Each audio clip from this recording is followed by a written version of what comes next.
from this to this. Oh, hi guys! Welcome back!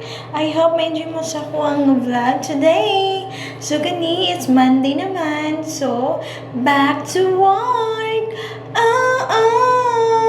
Mag-work na po ta kay para naatay money. Naday ka pa yung konsumo sa atong mga anak, sa atong mga pamilya.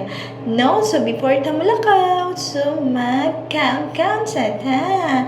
Yes! Mag-count-count sa ta, and then dito mo kaon kung wala ta kapasalamat ni Jesus. Kasi Jesus may naghatag sa ato ang life, ug sa atong food, ug sa tanan. Yeah! And fast forward, so nag-helmet na ko ana para mo-go na Jude's work. So this is it. I'm here. Nag-work na po sa ani. So muna na siya mga guys.